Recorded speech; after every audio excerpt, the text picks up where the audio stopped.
ಬೆಂಗಳೂರಿನ ಹೊರವಲಯ ಆನೇಕಲ್ನಲ್ಲಿ ಬಿಜೆಪಿ ಕಾರ್ಯಕರ್ತರನ್ನ ಬರ್ಬರವಾಗಿ ಕೊಲೆ ಮಾಡಲಾಗಿದೆ. ಆನೇಕಲ್ನ ಹಿಲಿಲಿಗೆಯ ಹರೀಶ್ ಅನ್ನುವಂತಹ ಯುವಕ ಕೊಲೆಯಾಗಿದ್ದು, ಹರೀಶ್ ಲಗ್ನ ಪತ್ರಿಕೆ ಹಂಚಿ ಮನೆಗೆ ವಾಪಸ್ ಆಗ್ತಾ ಇದ್ದಂತಹ ಸಂದರ್ಭದಲ್ಲಿ ದುಷ್ಕರ್ಮಿಗಳು ಕಾರನ್ನ ಅಡ್ಡಗಟ್ಟಿ ಕೊಲೆ ಮಾಡಿದ್ದಾರೆ.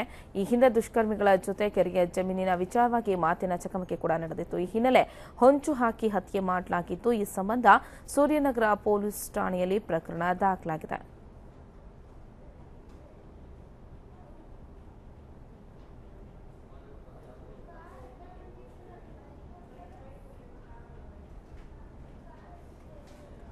ಬೆಂಗಳೂರಿನ ಹೊರವಲಯ ಆನೇಕಲ್ನಲ್ಲಿ ಯುವಕನೊಬ್ಬನನ್ನ ಬರ್ಬರವಾಗಿ ಕೊಲೆ ಮಾಡಲಾಗಿದೆ. ಆನೇಕಲ್ನ ಹಿಲಿಲಿಗೆಯ ಹರೀಶ್ ಅನ್ನುವಂತಹ ಯುವಕ ಕೊಲೆಯಾಗಿದ್ದು, ಹರೀಶ್ ಲಗ್ನ ಪತ್ರಿಕೆ ಹಂಚಿ ಮನೆಗೆ ವಾಪಸ್ ಬರ್ತಾ ಇದ್ದಂತಹ ಸಂದರ್ಭದಲ್ಲಿ ದುಷ್ಕರ್ಮಿಗಳು ಕಾರನ್ನ ಅಡ್ಡಗಟ್ಟಿ ಕೊಲೆ ಮಾಡಿದ್ದಾರೆ. ಈ ಹಿಂದೆ ದುಷ್ಕರ್ಮಿಗಳ ಜೊತೆ ಕೆರೆಯ ಜಮೀನಿನ ವಿಚಾರವಾಗಿ ಮಾತಿನ ಚಕಮಕಿ ಕೂಡ ನಡೆದಿತ್ತು.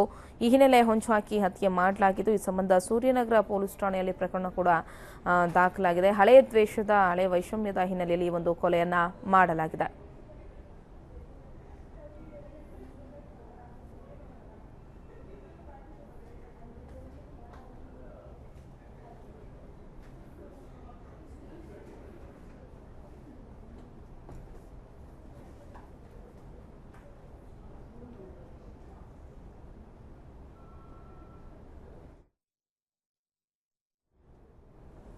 ಆನೇಕಲ್ನಲ್ಲಿ ಬಿಜೆಪಿ ಮುಖಂಡನ ಬರ್ಬರ ಹತ್ಯೆಯಾಗಿದೆ. ಸೊ ನಾವು ಈ ಹಿಂದೆ ಕೂಡ ನೆನಪಿಸ್ಕೊಳ್ಬೋದು, ಬಿಜೆಪಿಯ ಒಬ್ಬ ನಾಯಕನನ್ನ ಕೂಡ ಆನೇಕಲ್ನಲ್ಲಿ ಕೊಲೆ ಮಾಡಲಾಗಿತ್ತು. ಆ ಒಂದು ಘಟನೆ ಮಾಸೋ ಮುನ್ನವೇ ಈಗ ಮತ್ತೊಂದು ಘಟನೆ ಮರುಕಳಿಸಿದೆ. ಆದರೆ ಇದರಿಂದ ಯಾವುದೇ ರಾಜಕೀಯ ಇಲ್ಲ, ಆದರೆ ಇದಂತಹ ವೈಷಮ್ಯ, ಹಳೆ ದ್ವೇಷ ಇದಕ್ಕೆ ಕಾರಣ ಅಂತ ಹೇಳಲಾಗ್ತದೆ. ಇನ್ನಷ್ಟೇ ಹೆಚ್ಚಿನ ಮಾಹಿತಿ ಕೂಡ ಲಭ್ಯವಾಗಬೇಕಾಗಿರೋದು. ಜೊತೆಗೆ ಈತ ಲಗ್ನ ಪತ್ರಿಕೆಯನ್ನ ಹಂಚಿಕೆ ಮಾಡಿ ವಾಪಸ್ ಆಗ್ತಾ ಇದ್ರು ಮನೆಗೆ. ಈ ಸಂದರ್ಭದಲ್ಲಿ ಕಾರನ್ನು ಅಡ್ಡಗಟ್ಟಿದಂತಹ ದುಷ್ಕರ್ಮಿಗಳು ಇವರನ್ನ ಬರ್ಬರವಾಗಿ ಕೊಲೆ ಮಾಡಿದ್ದಾರೆ. ಸೊ ಪೊಲೀಸರು ಈ ಕುರಿತಂತೆ ಪ್ರಕರಣ ಕೂಡ ದಾಖಲಿಸಿಕೊಂಡಿದ್ದಾರೆ. ಸೂರ್ಯನಗರ ಪೊಲೀಸ್ ಠಾಣೆಯಲ್ಲಿ ಪ್ರಕರಣ ಕೂಡ ದಾಖಲಾಗಿದೆ.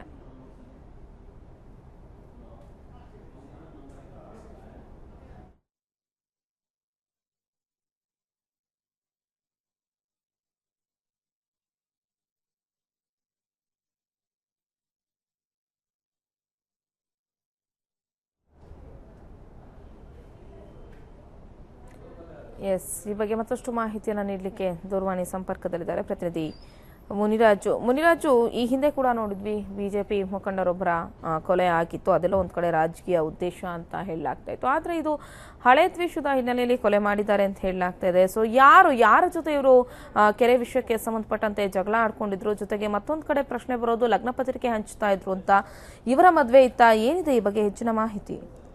ಶಾಲಿನಿ, ಹರೀಶ್ ಅಂತ ಏನು ಕೊಲೆಯಾದಂತವರು, ಇವರ ಸಂಬಂಧಿಯ ಮದುವೆ ಇರುತ್ತೆ. ನಾಳೆ ಮದುವೆ ಇರೋಂತ ಸಂದರ್ಭದಲ್ಲಿ ಯಾರ್ಯಾರಿಗೆ ಮದುವೆ ಲಗ್ನ ಪತ್ರಿಕೆ ತಪ್ಪಿದೆ ಅವರಿಗೆ ಮತ್ತೊಮ್ಮೆ ಜ್ಞಾಪಿಸಿ ಅವರಿಗೆ ಲಗ್ನ ಪತ್ರಿಕೆ ಹಂಚಂತ ಸಂದರ್ಭದಲ್ಲಿ ನಡೆದಿರುವಂತ ಘಟನೆ ಇದು.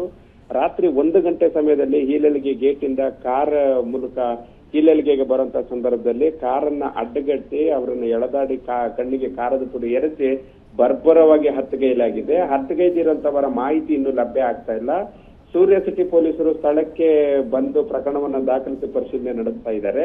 ಈ ಹಿಂದೆ ಕೆರೆ ಒಂದರಲ್ಲಿ ಮೀನಿನ ವಿಚಾರಕ್ಕೆ 2 ಗುಂಪುಗಳ ನಡುವೆ ಒಂದು ಗಲಾಟೆ ನಡೆದಿತ್ತು. ಅದರಲ್ಲಿ ಹರೀಶ್ ಅನ್ನುವಂಥವ್ರ ಮೇಲೆ ಸುಮಾರಷ್ಟು ಮಾತುಕತೆ ನಡೆದಿತ್ತು. ಆ ಕಾರಣವಾಗಿ ಕೊಲೆ ನಡೆದಿದೆ ಅನ್ನುವಂಥದ್ದು ಹಳ್ಳಿಗರ ಮತ್ತೆ ಆ ಘಟನೆ ನೋಡಿರುವಂತವರ ಮೇಲ್ನೋಟದ ಮಾಹಿತಿ ಇದು. ಅದಾದ ನಂತರ ಇತ್ತೀಚೆಗಷ್ಟೇ ಒಂದು ಏನು ಬಿಜೆಪಿ ಪಕ್ಷದ SC/ST ಯುವ ಮೋರ್ಚಾದ ಉಪಾಧ್ಯಕ್ಷರಾಗಿ ಹರೀಶ್ ಆಯ್ಕೆಯಾಗಿದ್ರು. ರಾಜಕೀಯ ದ್ವೇಷ ಅಂತ ಇನ್ನು ಏನು ತನಿಖೆಯಿಂದ ಹೊರಬಿದ್ದಿಲ್ಲ. ಪೊಲೀಸರ ನಿಷ್ಪಕ್ಷಪಾತವಾದಂತ ಒಂದು ಧನ್ಯವಾದ ನಿಮ್ಮೆಲ್ಲ ಮಾಹಿತಿಗಾಗಿ.